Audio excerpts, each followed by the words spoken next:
Friends, welcome to defence matrix. तो DRDO के जो डायरेक्टर जनरल हैं इलेक्ट्रॉनिक्स एंड कम्युनिकेशन सिस्टम के डॉक्टर मंजुला, उनका ये कहना है कि जो काउंटर ड्रोन टेक्नोलॉजी बनाई गई है डीआरडीओ के द्वारा वो आर्मी को मदद कर सकती है इन ड्रोन्स को पहचानने में और डिस्ट्रॉय करने में।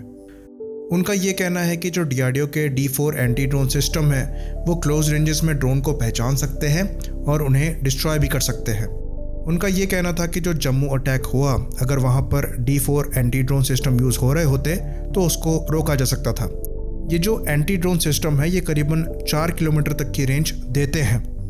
साथ में उन्होंने ये भी कहा कि ये जो D4 एंटी ड्रोन सिस्टम है ये रोग ड्रोन्स को पहचानने में काफ़ी ज़्यादा कैपेबल है, जिसको ये अपने मल्टीपल सेंसर्स को यूज़ करके पहचानते हैं। साथ में 2 डिफरेंट तरह के काउंटर अटैक्स को लॉन्च कर सकते हैं और उन्हें डिस्ट्रॉय कर सकते हैं।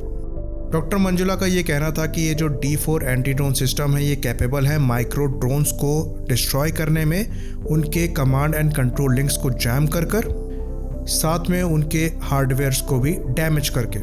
साथ में उन्होंने ये भी कहा कि अगर इन सब अटैक्स को प्रिवेंट करना है तो वो इन ड्रोन्स को पहले ही डिटेक्ट करके हो सकता है, जिसके लिए मल्टीपल सेंसर्स लगाने पड़ेंगे वल्नरेबल एरियाज़ में, और यहाँ पर वो एंटी ड्रोन्स रेडार को रेफर कर रहे थे।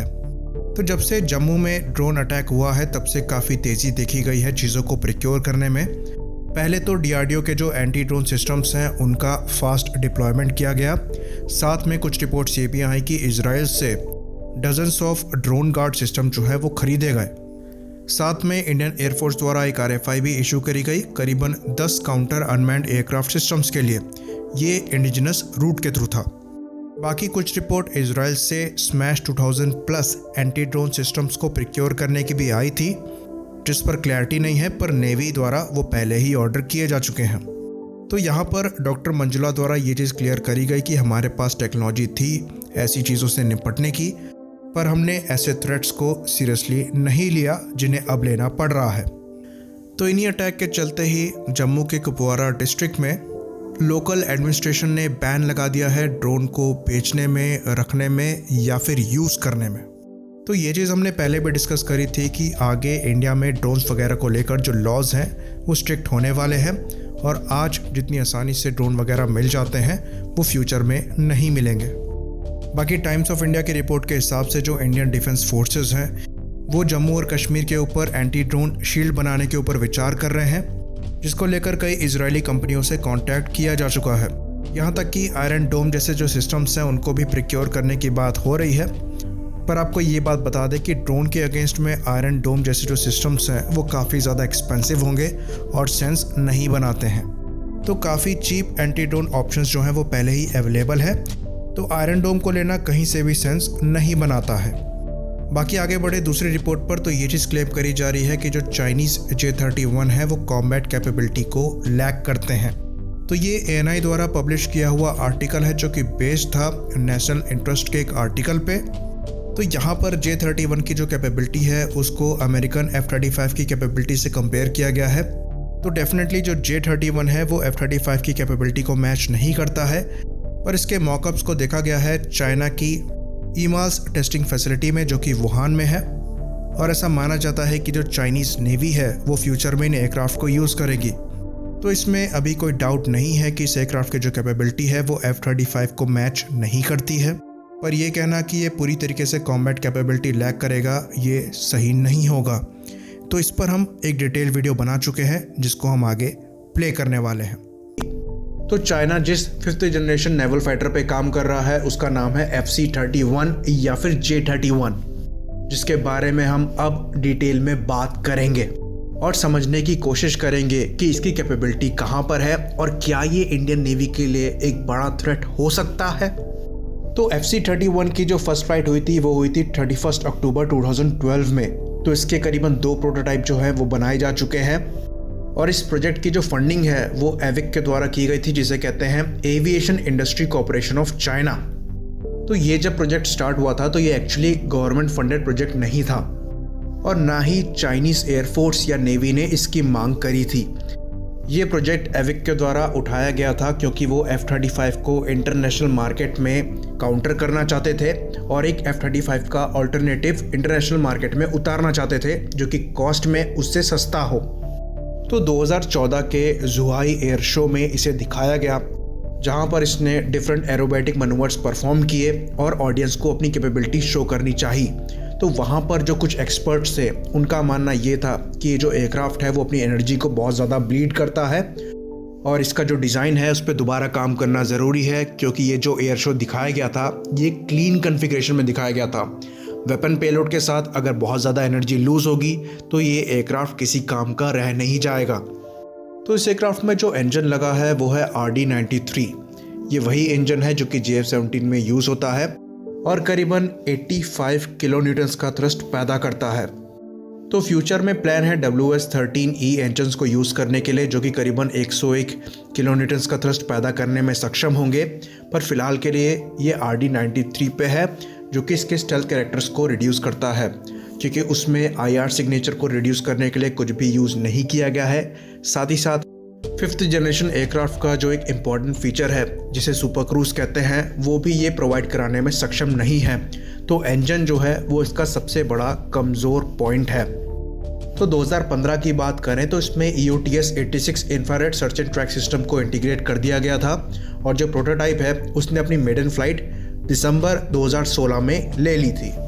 तो 2018 में एक रिपोर्ट आई जिसके हिसाब से अब इस प्रोजेक्ट को गवर्नमेंट की फंडिंग मिलने लगी थी और इसको प्रिक्योर करने में चाइनीज़ नेवी और एयरफोर्स दोनों इंटरेस्ट शो कर रहे थे। तो 2019 के पेरिस एयर शो में FC-31 का एक नया प्रोटोटाइप शो किया गया, जो कि बिल्कुल ही डिफरेंट था पुराने प्रोटोटाइप से। तो पुराने प्रोटोटाइप को देखकर इसकी कैपेबिलिटी पर क्वेश्चन उठ रहा था, पर नए डिज़ाइन को देखकर लगता है कि जो पुरानी प्रॉब्लम है उनको सॉर्ट कर लिया गया है। कैनोपी के पीछे का जो एरिया है वो थोड़ा बल्ज आउट है, तो ये इंडिकेट करता है कि जो इंटरनल फ्यूल कैरिंग कैपेसिटी है उसको बढ़ाया गया है।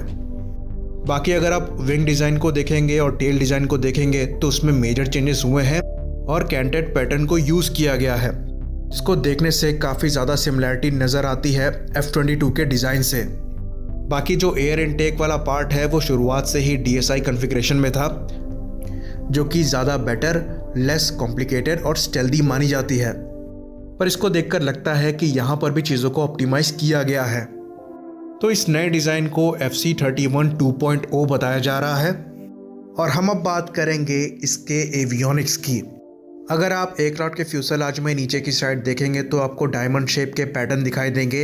ये एक्चुअली डिस्ट्रीब्यूटेड अपार्चर सिस्टम है, जो कि F-35 के डिस्ट्रीब्यूटेड अपार्चर सिस्टम की तरह ही वर्क करता है और ये इनकमिंग मिसाइल की तो वार्निंग देता ही है, साथ ही साथ सिचुएशनल अवेयरनेस भी काफ़ी अच्छी प्रोवाइड कराता है 360 डिग्रीज़ की।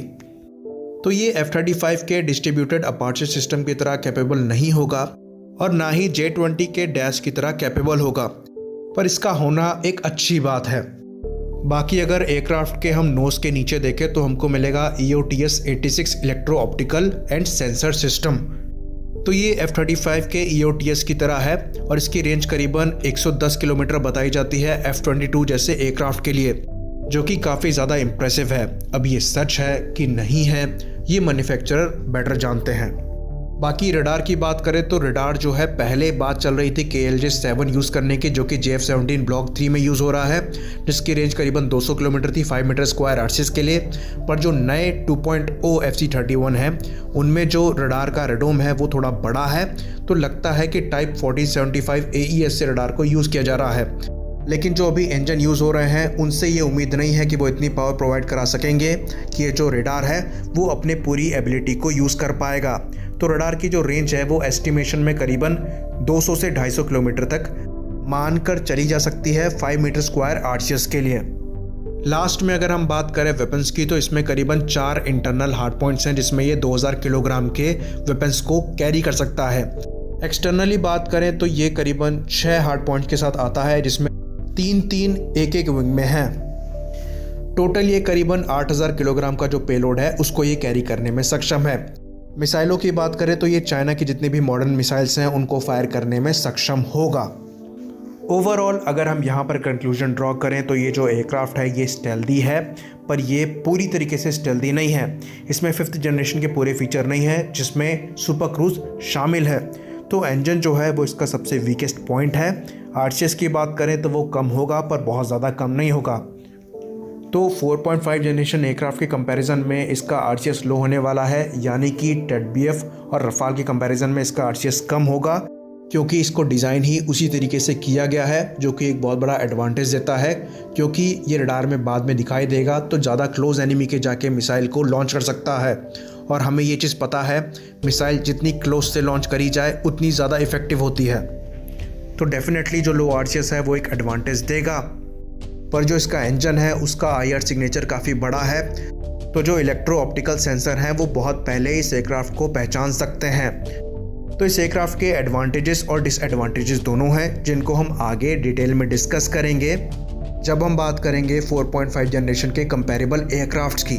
इसी बात पे इसे ख़त्म करते हैं। लाइक करिए, सब्सक्राइब करिए। जय हिंद।